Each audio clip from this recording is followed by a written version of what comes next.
So my name is Ron. I work for ACET as a cybersecurity consultant. And today I would like to say a little more about how we could use a managed detection and response system in the context of regulations like NIS2, CRA of the European Commission. I don't want to kick in open doors, but here are some elements that probably you all are aware about. Our research shows that there is a strong rise of ransomware that is much more brutal nowadays. We see different levels of blackmail, even ransomware, where the actors are threatening to go to the government and denounce a leak of data, things like that. So a lot more brutal attacks also on maybe hospitals and things that we didn't see in the past are now on the rise. What we also have seen, and this is also since COVID, and now with the war in Ukraine and the geopolitical conflicts that are going on, is an enormous rise in attacks on the European cyberspace. Our headquarters is in Bratislava, so we are really on the front line of that, but I'll come back to that. But despite the level of threats rising, we still see the same types of vulnerabilities coming back. Still brute force password hacking still works, phishing, smishing, all these kind of things. Also vulnerabilities in applications that are not patched. So actually quite simple things, but that are still effective for threat actors. Obviously, the human factor is a key in that. But that is where the legislation and the regulations are also trying to make a difference, as we will see. Which kind of regulations? Europe is at the forefront of regulations. We love to make regulations, but in this case, I think they are quite valid. The idea is to heighten the cyber resilience of Europe. And in that context, we have the NIS2, which is going into force on 17 October this year. We have DORA for the financial institutions. And we have the Cyber Resilience Act, which is more really on the level of hardware, software. But before that, just a little word about ACET, because I think that a lot of people don't know ACET yet. But we are actually the #1 cybersecurity vendor in Europe. I mean, there's a lot of them outside Europe, obviously, big ones. But in Europe, we are on the front. The company has been already since 30 years in the market. Actually, it started with 4 guys in an apartment in 1986, discovering the first virus. This was under communist regime, so they couldn't even build a company at that time. But it has grown tremendously. And now the company is still owned by the same owners, by the way, and has grown to a billion-dollar company in different countries. What is a strong focus for ACET and has always been is the R&D. And this has a lot to do with the founders. They were engineers, and you can still see that in our products today, that the focus is really on research. So in the world, we have 23 offices, but we work with a lot of resellers everywhere in the world, so in 180 countries. And we have 13 R&D centra in the world, which yields a lot of threat intelligence. And I think because we see all these vendors here and everybody that's more or less the same, but for us that's a distinctive factor, is that really our threat intelligence is of a high level. We have a complete ecosystem, but that's not very different than everybody else, I guess. But today I would like to focus especially on the MDR services. I mentioned the research, so we have a blog called We Live Security, which is quite well loved in the community, in the cybersecurity community, and where our top researchers very regularly publish news on new threats and so on. So I would definitely invite you to check that out. Okay, to make something clear from the beginning about the difference between CRA and NIS2, I already mentioned it briefly, but the CRA is really about limiting cyber exposure, exposure to risk on the level of hardware and software. So this concerns the vendors, this concerns the supply chain. So that is the focus of the Cyber Resilience Act. But obviously there is a link with the NIS2 because the idea is in general to heighten the cyber resilience. If we look at the target entities for the NIS2, this will focus on essential services like government services or utilities or really essential services to the functioning of society, while CRA really covers all digital products, so it's much larger. The objective, as we mentioned, is to heighten the cyber resilience, and that is mainly done from the perspective of governance, of risk management, of policies, while the CRA is more focused on security by design within the products. And then, well, I just said it, in these two organizational practices and CRA product design. So in Belgium, we are lucky to have the CCB, the Center for Cybersecurity, who is doing really a great job to integrate NIS2 into a framework, the cybersecurity framework. Maybe not everybody reads Dutch, but what you can see here, these are the essential sectors that are covered by NIS2, and these are the important sectors. So both are subject to NIS2, but on different levels. And we must also not forget that it's not only these organizations, but also the whole supply chain that is concerned with NIS2. So if here we have maybe 3,500 organizations, it becomes much, much larger if we look at the whole picture of the supply chain. In this framework, so this is straight from the NIS2 regulation, Article 21, where it summarizes basically which policies you have to put into place and what has to be done on a high level.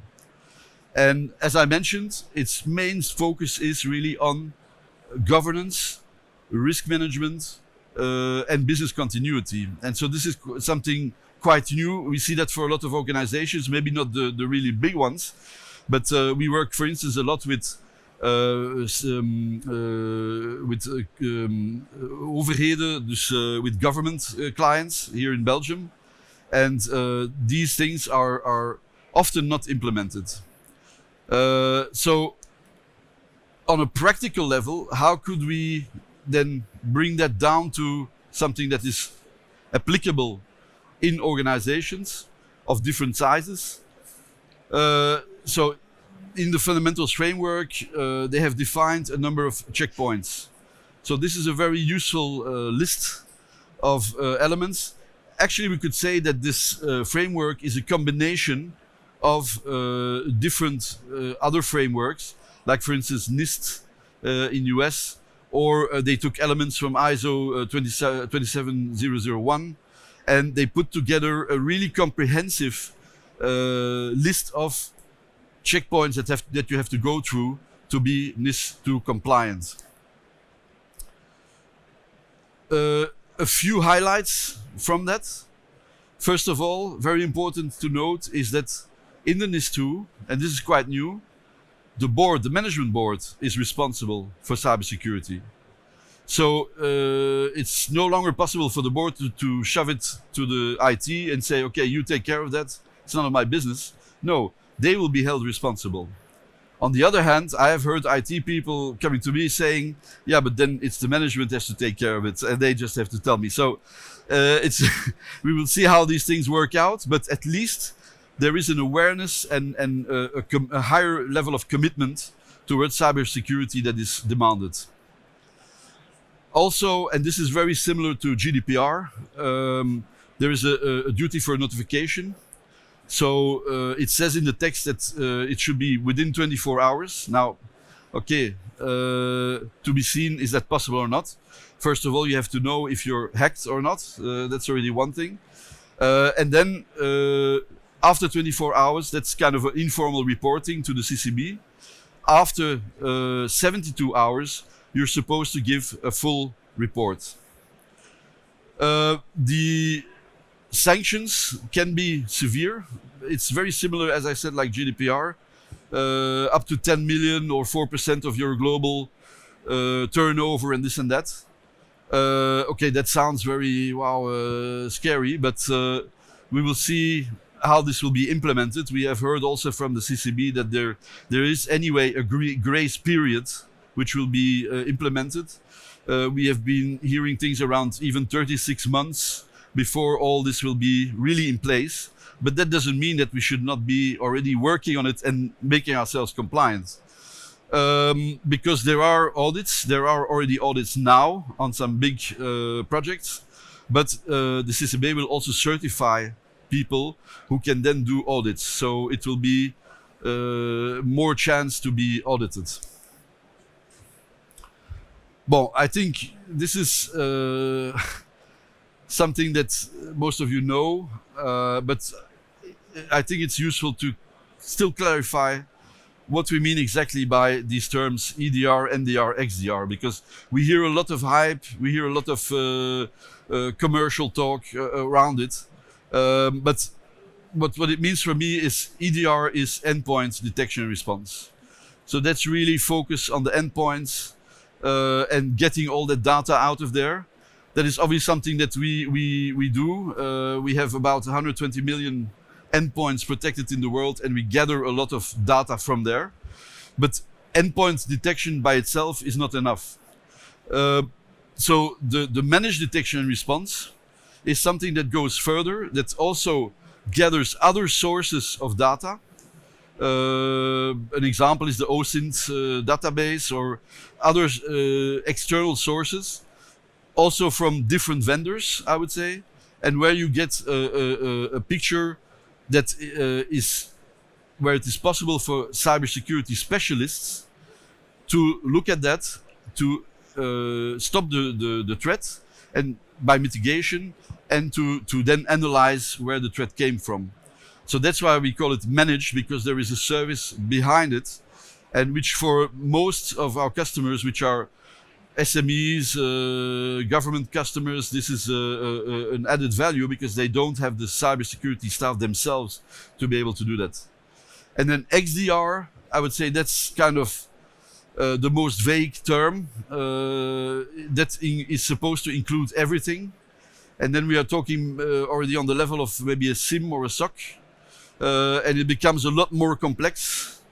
So people throw around these terms, but okay, the question is what is practical? What can we really use in that? For our customers, for instance, the SOC or the SIM is beyond their scope. So and what we also see is that in XDR, there's a whole lot of data that is generated and which can lead to even alert fatigue, or there's a lot of data to be managed. So I would rather focus on the MDR. If we just look high level, what are the benefits of an MDR? Is that you can outsource a part of expertise. So you can have cybersecurity specialists who can analyze the situation for you. We use this, for instance, with resellers who get the information and then they can mitigate with the client, for instance. That's a good use case. It's an approach where we integrate different sources of data, so from different vendors, trying to get a complete picture of the IT environment. In general, if you outsource that service, you will also get a better technology or updates than if you do it yourself. And ideally, it should lead to cost savings. So how do you make sure of that? I will come back to it. What are the selection criteria for an MDR? But here are some features that it definitely should have. So 24/7 real-time detection. Obviously, threat actors, they don't work 9 to 5. They don't take holidays on the same time as us. So that 24/7 is an important factor because the threat can come at any time. It's also important to have a feature of where you can do deep analysis into the root cause of what is happening, where you can, for instance, if there is a lateral movement within your network, that you can detect that, and that you can really start to, in a kind of map, start to detect, okay, what happened, where did it come in, etc. Then I mentioned this threat intelligence as a strong point for ACID. So what we have is all of this intelligence coming from those millions of endpoints is also integrated into the solution. That's for us, but it is also valid for other vendors and for databases like I mentioned OSINT. Very important is that you can not only detect, but also mitigate, also react. So for instance, put a computer in quarantine or shut down a process, etc. And then the added value of this all is that you get a complete visibility of your IT environment. Maybe some criteria to evaluate what is a good MDR. So we don't want to throw out the baby with the bathwater. So you already have IT tools that you have acquired. You already have an infrastructure. The question is, how can that MDR be implemented on the existing tools? Instead of certain vendors who say, yeah, but we have the complete solution, but you have to buy everything from us and throw out the rest. No, that doesn't work. Also important is that we are working under a common framework. So that's where the NIS2, for instance, comes into play. What we are doing, for instance, is building templates where these criteria of the NIS is already integrated into the MDR. It's also important to be able to get a complete view of your IT environment, including cloud. So people sometimes forget that, but the both have to be monitored. And then last point is about cost. So certain vendors for NDR solutions, they charge per log file, per volume of log file. That becomes quickly expensive. So you have to look at the factor, what is the business model of the MDR and how much will it cost me in reality? What do we offer? Concretely, we have a certain number of tools. I will quickly go through it. But the first one is what is called ACID Protect. So this is our unified cybersecurity platform. I'm sure you have seen many of these kind of dashboards already, but basically it's an inventory of your IT. Basically it's remediation of problems. Also, for instance, vulnerability and patch management. I will just come back to that because it's an important factor within the resilience. All this data, what you see here, can be injected via an API. So we have a full API into other systems, into a SIEM, into a SOC. We have multi-tenancy support that is interesting for our partners, where they can have different customers and still have one glass pane. And then this one is the Protect is the basic one. If you then add to that the MDR, which is called ACID Inspect, then you have the total service. MSP, I think everybody is now in MSP mode, so that's not really so surprising. These panels allow you to create automation.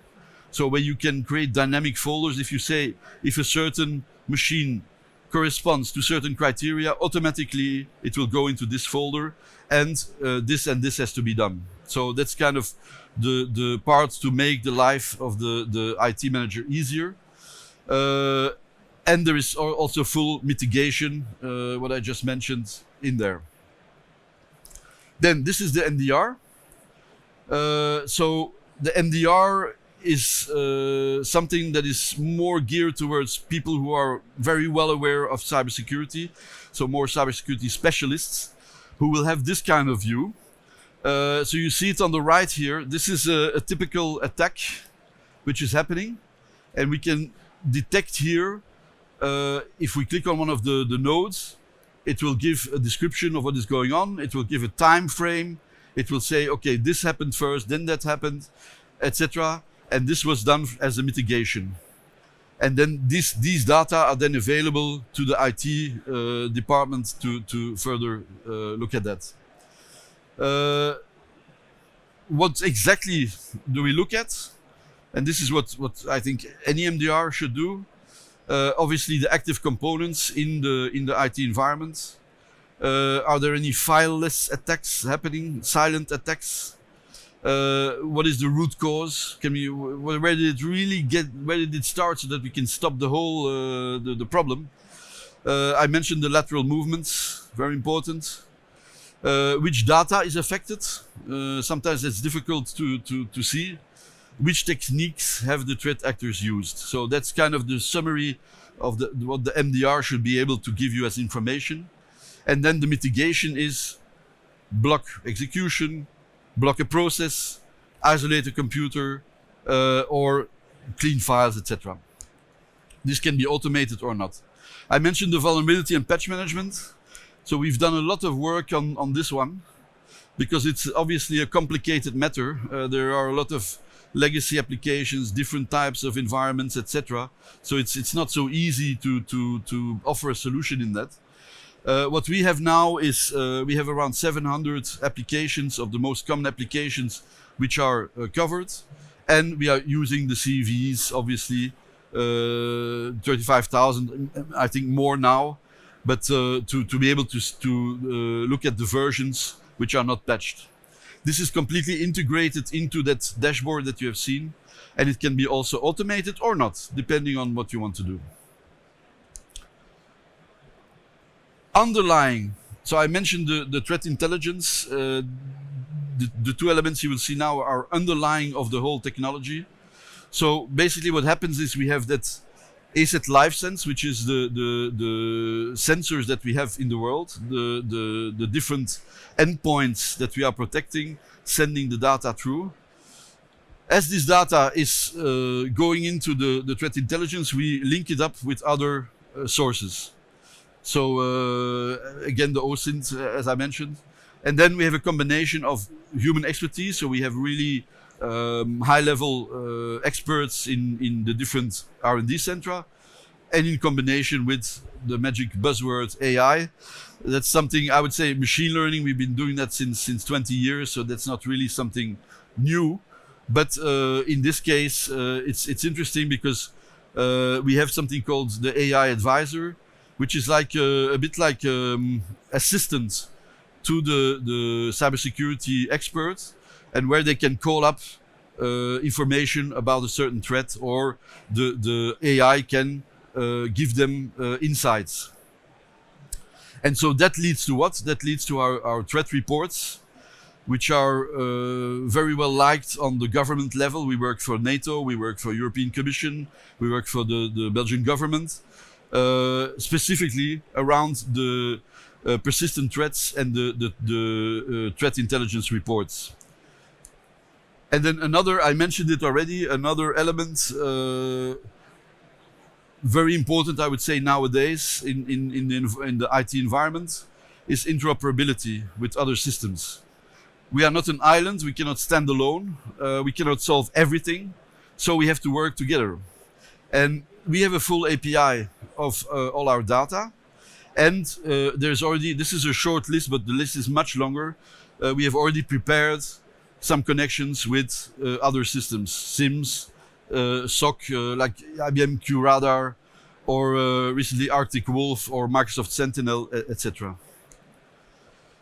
I will show you a little video which will show you how the MDR actually works. 24/7 monitoring and threat hunting, Security experts are collecting and checking the flow of events, evaluating and triaging the detections.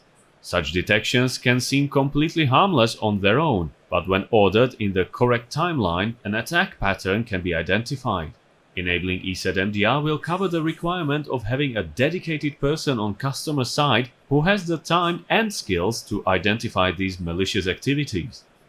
Incidents Pipeline is focusing primarily on showing the number of all detections checked and the number of those that were part of an incident. Incidents in time represents the trends of attacks and the timeline of suspicious activities in the selected time frame. Each section of the dashboard will forward the selected item into the ESET Inspect console, where additional details are provided. Like now, by clicking the tile showing the high severity incidents, we can see the details of the attack and what was done by the service. You can use the graph to quickly get into the picture by checking what computers, executables and processes were involved in the incident and how. The tabs in the Incidents view can then help you better understand what happened and how the situation was handled. The Timeline tab, for example, shows the chronological order of the events that led to the incident being created just a few minutes later, and the affected computer being isolated from the network immediately afterwards. And, perhaps most importantly, you can see the explanation of what happened, promptly written by the ESET analyst that investigated the incident. In the next tab, you can review the individual detections that triggered this incident or were added to it. And the Computers tab shows you the affected computers. In our case, it was just the one, perhaps thanks to being promptly isolated from the network. The other tabs contain lists of involved executables and processes and are a great gateway to further investigation that would be carried out in other views, such as the process details, individual detections, and of course the process tree. Back in the ESET Protect console, the dashboard acts as a living organism, so its content is constantly changing. And finally, the summary of the activities done by the ESET MDR service can be viewed in the dedicated Reports section. Voilà, so that was a little bit long, but I wanted to really show you how it works exactly. To summarize what we do and what are measures that can be taken in the context of NIS2. So obviously we have seen the vulnerability and patch management. That's an important part of it. Where a lot of malicious actors get into your system. We use the threat intelligence as a base of all of our activities and all of our knowledge. We have the MDR and the EDR 24/7, which is a great added value for organizations that don't have cybersecurity staff. We do the mitigation also. And we have some additional services, but okay, those services I think everybody has them, and that's maybe not so interesting. But I would say where we come from as a European player and as really on the front of the cyber threats today, we really want to supply this threat intelligence to our customers and to our partners and make sure that we can reach more cyber resilience. Thank you very much.